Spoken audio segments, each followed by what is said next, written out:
In the original Final Fantasy VII, the main themes of the game were life, death, and loss, primarily. All of the characters in the game suffer loss of some sort or degree. Some examples of this are Yuffie losing her country's autonomy and freedom in the Wutai War, Vincent loses Lucretia to Hojo's testing and Shinra's machinations, Cid also loses his dreams due to the Shinra, Barrett, Tifa and Cloud all lose their home and families to the Shinra, Aerith loses her mother, so on and so forth, with most of the characters in Final Fantasy VII. And while these themes are certainly going to remain in place throughout the Final Fantasy VII Remake, a new theme seems to have maybe not been added as it was present in the original, but definitely given a more prominent role. That theme is destiny. And unlike the original game's themes applying broadly to most characters, this new theme seems to only directly apply to 3 characters so far.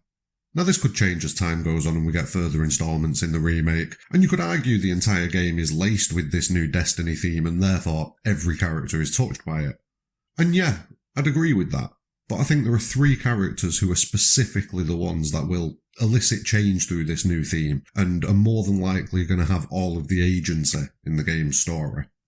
These 3 characters are Sephiroth, Aerith, and Zack. In this video, I'm going to briefly explore each of these characters and how I think they may see their stories pan out as this journey continues. Don't forget to smash a like on the video and subscribe to the channel for more Final Fantasy and RPG content, but let's get to it. Sephiroth is definitely the most blatantly overt in his mission to change Destiny, with pretty much everything that he's done in Remake being to that end. But we're still entirely in the dark as to why exactly it is that he's doing this, what his plan is. I mean, we have the obvious he lost reason as to why he wants to change things, but if it was as simple as that, he could have wiped the party at a moment's notice given the clear difference in power at this current stage. So it's clearly not his only goal. He's obviously got some sort of plan that he's setting in motion that requires the party to be involved in some capacity. I've seen a lot of theories that suggest that by the end of Remake, Sephiroth will have circled back around and become a good guy again, having freed himself of Jenova's influence and reverted back to a character more similar to his Crisis Core portrayal. But I personally think that he already has freed himself of Jenova's influence and absorbed her power, and that's how he has acquired the abilities that he currently has, and also potentially the reason that he's been able to do what he's done and travel back in time. So that brings us back to what we know so far, and it leaves us with the knowledge that he wants to change his fate, but he seems like he needs the party, or at the very least Cloud, in order to pull it off.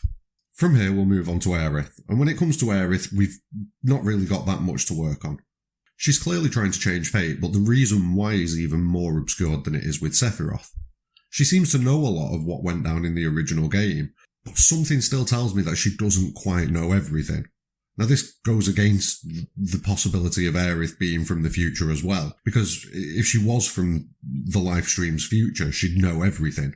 And everything boils down to the fact that she'd potentially at least accept that her sacrifice was necessary. Unless it wasn't. It is possible that this Aerith, whether from the future or not, knows what needs to be done much sooner than the Aerith from the original game, who only really seems to piece it all together during the Temple of the Ancients. And maybe this knowledge is the reason why she feels that she needs to change fate. Maybe the issue was that she just didn't figure it out in time in the original game, and by giving herself more time, she's going to be able to stop Sephiroth. Maybe that's what her line of thinking is. And it could have a few different impacts on the story of Final Fantasy VII Remake. Like I say, she could enact a plan to summon Holy sooner. She could keep doing what she originally does, but in a much more careful manner in order to prolong her life and not be taken down by Sephiroth. But it's possible that she could try to do something completely different to what she tried to do in the original game as well. Again, like I say, it is unknown, but she, like Sephiroth, is actively trying to change her destiny, and the destiny of all Gaia. Which then brings us to Zack. Zack is the 3rd character who's involved in this destiny triangle, if you will. However, his position in it is slightly different to the other 2. His destiny has already been changed, and through no action of his own.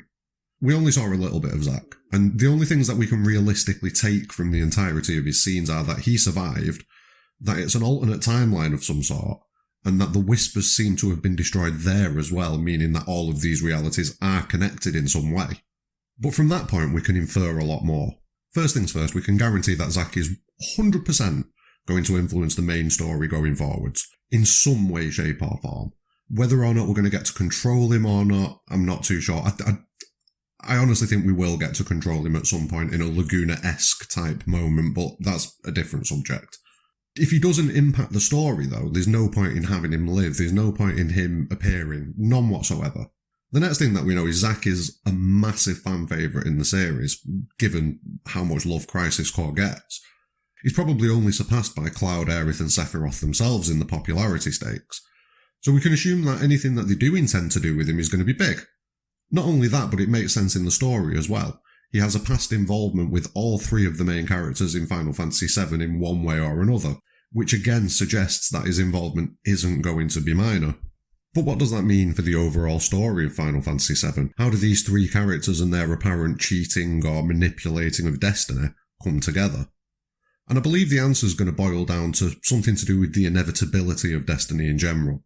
And I think what we're going to see is all three of these characters failing to change their destiny in the end. First up, we've got Sephiroth. He's trying to change his fate, win the day, rule the world as a god, all of that nice, fun stuff. But I think he's already made his fatal mistake this early in Remake. By baiting the party into defeating the Whispers, he caused a chain effect that led to Zack's survival. And given his history with Sephiroth, I can sense that this is going to circle back around, and Zack will in some way, shape or form be the final component in defeating Sephiroth, once and for all. So that's Sephiroth failing to change his destiny, his own actions being his own downfall. Which then brings us to Aerith, trying to change hers and the planet's fate. And I think she will succeed to a degree. Like I say, Sephiroth will be defeated.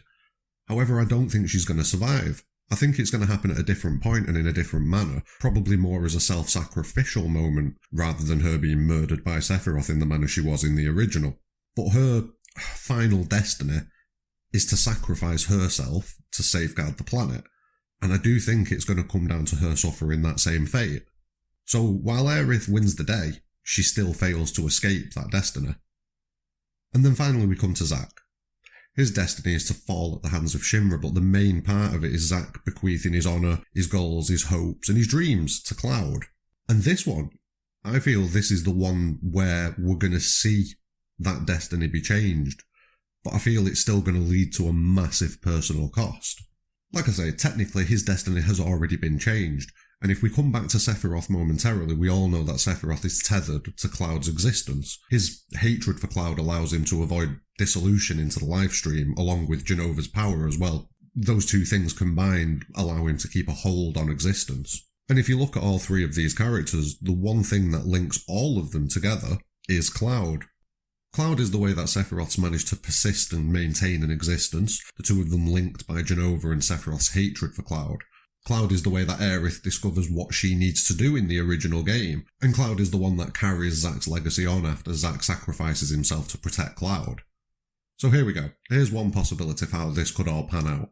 Like I say, it's entirely speculation because it's quite difficult to piece everything together and come up with something that I would 100% put my flag down next to and say, this is what's going to happen.